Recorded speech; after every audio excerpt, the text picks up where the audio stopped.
আমি জানি এরকম টাইপের ভিডিও তোমরা কিন্তু অনেকবারই দেখে নিয়েছো, বাট আমার আজকে এই ভিডিওটা একটু আলাদা হতে চলেছে।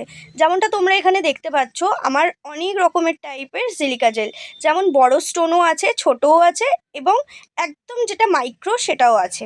তো সব রকমের স্টোন নিয়েই কিন্তু আমি, সব রকমের সিলিকা জেল নিয়েই কিন্তু আমি কাজ করি, ঠিক আছে।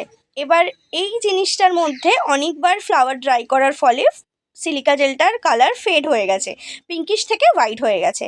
তো আজকে আমরা এটাকেই চার্জ করব। তো কড়া বসিয়ে নিয়েছি গ্যাসে, আর হাই ফ্লেমে, বেশি না, আমি অল্প অল্প করে, যেহেতু আমার অনেকটা সিলিকা জেল, অল্প অল্প করে আমি এটাকে গরম করে নিচ্ছি। 2-3 মিনিট নাড়াচাড়া করলেই খুব সুন্দর যেটা ব্লু রং, ডিপ ব্লু, সেই ব্লু রংটা কিন্তু অ্যাচিভ করা সম্ভব। আমি এটা 2-3টে ব্যাচে খুব সুন্দর করে এটা চার্জ করে নিচ্ছি। যেমনটা দেখতে পেলে, ফার্স্টের যেটা ব্যাচ ছিল সেটা কিন্তু মাঝারি আর বড় দানার ছিল, আর সেকেন্ড যে ব্যাচটা সেটা কিন্তু একদমই মাইক্রো আর ছোট স্টোনের ছিল, ঠিক আছে। এই প্রোডাক্টটা আমি কোনো অনলাইন স্টোর থেকে পারচেস করিনি, তো সেক্ষেত্রে লিঙ্ক দেওয়াটা আমার পক্ষে সম্ভব নয়। এটা আমি অফলাইন থেকে বাই করেছি। তো সুন্দর করে 2-3টে ব্যাচে এটাকে গরম করার পরে আমি একটা কাপড়ের উপর এটা ঠান্ডা হতে রেখে দেবো। ঠান্ডা হয়ে গেলে দেন এটাকে আবার রিইউজ করার জন্য এটা রেডি হয়ে গেছে। তো এর মধ্যে আমি কিছু গোলাপ ফুল দিয়ে দিচ্ছি।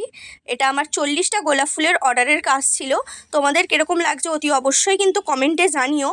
আর যদি তোমরা কিছু এরকম নিজের প্রিসিয়াস জিনিস স্মৃতিবদ্ধ করাতে চাও, তো উপরে দেওয়া নাম্বারে কিন্তু নিশ্চয়ই কন্ট্যাক্ট করো।